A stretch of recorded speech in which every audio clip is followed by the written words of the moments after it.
Hello, Mr. Deadpool. Ooh, yeah, I just picked this up today. I'm gonna watch the shit out of you later. But right now, we're about to talk about Captain America Civil War. We're not talking about Deadpool right now, so we'll just get rid of this. What's up, guys? Alright, so I'm back. You can tell probably my voice is still a little bit effed up from having the flu for about 2.5 weeks. Yeah, sorry for the lack of videos, guys, but I caught a chest flu. It was almost a pneumonia. Yeah, I've been sick for the entire month, and my voice is kind of coming back. There's still a little bit left in there. I ended up in the hospital. It was horrible. I did get to go see Captain America Civil War this past weekend. It's Tuesday, you know, just picked up Deadpool, gonna enjoy that shit later. But yeah, Captain America Civil War, my god, what a great movie. I mean, Jesus. Looking at what happened with Batman vs. Superman, now I'm a huge Batman fan. That movie was disappointing at best. Going into Civil War, I'm like, you know what? Marvel knows what they're doing. Captain America Civil War, you have Iron Man, Tony Stark, and he's dealing with a lot of shit. You know, Tony Stark is a brilliant engineer and scientist, and he's become a superhero and a philanthropist, but he's guilted. He knows that he's responsible for a lot of people's deaths. He's responsible for ruining countless lives. He's responsible for a lot that happens in this universe in terms of collateral damage and people's lives getting destroyed. This movie goes into that, but it doesn't linger. It doesn't linger on things you're like, fuck, is this a good time to go to the bathroom? Because I kind of gotta piss. It's been like 30 minutes and then we're on the same shit. Captain America Civil War does not do that. Does not linger on any one little aspect too much. It gives you just enough what you need, moves you on. It's like, okay, we're gonna give you some of this. It's like going to a sushi bar and everything you eat at the sushi bar is wonderful. Now, Captain America, with Chris Evans portraying this role, you just gotta love Captain America. His unrelenting, uncompromising view of, you know what?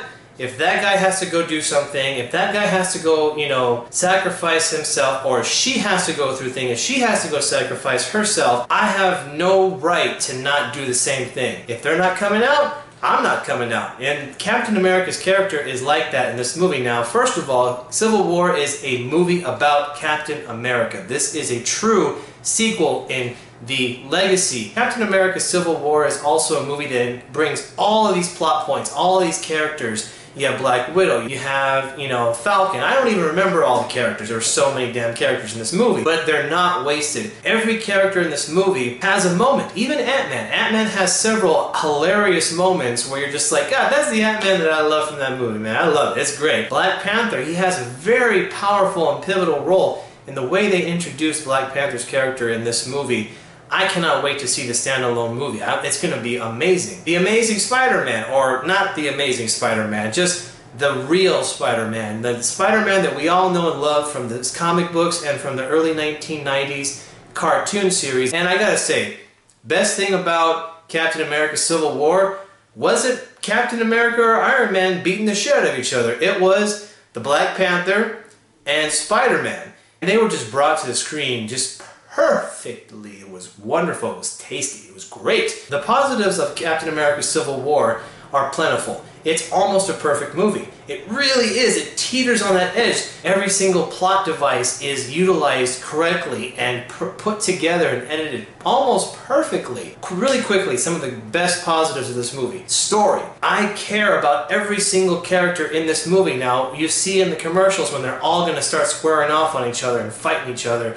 And, you know, when Tony Stark and Captain America and Bucky Barnes, the Winter Soldier, they start fighting each other, like, oh man, this is not going to end well. These are three very powerful guys. One of them is going to get hurt. One of them may die, or they all may get hurt or die. You feel that. All the other characters, from Hawkeye, who doesn't really have any powers, all the way up to the Vision, you care about them. You see the character and the acting and the script and the story just come through on the screen. You're just like, oh, this is perfect. I gotta go to the bathroom right now, but I can't because I don't want to miss a second of this. This is amazing. And I'm not just fanboying out here. I'm not a huge Marvel fan myself personally. The action is just perfect. You don't get so much. You don't get these cutscenes where they're just like, cut, cut, cut. You don't get all this weird shit that just like, I don't know what's going on. You see in camera all of the action unfolding and people getting hit and getting thrown and punched, and the CG doesn't take you out of the movie. It adds to the experience. It's not supposed to just hit you in the face and just distract you from the fact that they just really didn't know what they were doing. Civil War does not do that. It's a great movie. It's a great story. There's a couple negatives. There are very few, I mean very few negatives about this movie. The villain.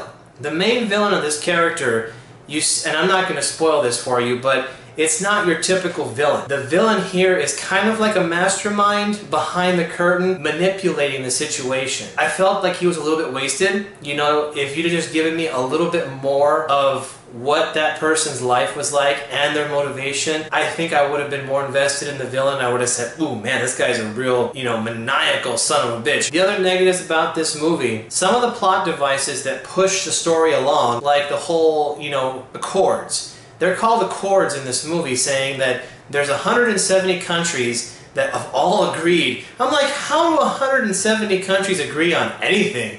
They all just got together after this last incident that happens in the beginning of the movie trying to capture Crossbones. And unfortunately, innocent people die in the beginning of the movie when they're trying to capture the, you know, Crossbones, the villain from Winter Soldier. You know, I didn't see that it carried a whole lot of weight. You're just like, yeah, I get it. You're just using it to kind of get us to the point where Tony Stark is going to square off with Cap. I'm okay with it, but not the best use of, you know, story, but cool. I'll buy it. Okay, cool. Whatever. The General from the Hulk movie, General Mustache, General Ross, yeah, he's kind of like General Dickhead to me because he's that same, you know, military politician. He wants to be the greater good and he wants to control it. He's like, I want all the superheroes like in my safe and I want to control them and I just want to feel the power. He's kind of an asshole and I'm like, I really wish that somebody else had, you know, brought this whole plot device because I didn't really buy it. I didn't like him in the Hulk. You don't give a shit about the common good, okay? You care about your agenda, and that's kind of what drives all of this conflict, is that Tony Stark was a former government contractor. He understands that he has to compromise. He's like, hey, I'm gonna have to give a little bit here to get a little bit later. I don't want to see all my friends locked up, so I'm just gonna have to put them all under lock and key myself. It doesn't work very well. So that's my review for Captain America Civil War, guys. That's just my non-spoiler review. I would like to get a spoiler review and really go in depth of all the characters and what I loved about them because there were so many great moments that each character had throughout this movie. If you haven't seen this movie yet, now I know a lot of people still have not seen Civil War because there's still that bad aftertaste of Batman vs. Superman. Not everybody's a super comic book nerd. As I was walking out of the theater, I hear all these people talking about, oh, why is Spider-Man in here? I thought he was a Sony guy. Or, oh, hey, what about the Fantastic Four? And I'm just like, I'm listening to all this. I'm like, man, people really are just not into what's going on in these movies. They just want to see great entertainment. They want to see entertaining movies. If you're one of those people, go see Civil War, okay? If you didn't see it last weekend, make some plans, go see it this weekend. You won't regret it. If you can, go see some Iron Man movies, go see some Captain America movies. You'll feel better for it, okay? It won't be a waste of your time. So yeah, again guys, I want to say I really appreciate you guys watching this and the 18, I think I'm up to 18 subscribers now on YouTube. Damn.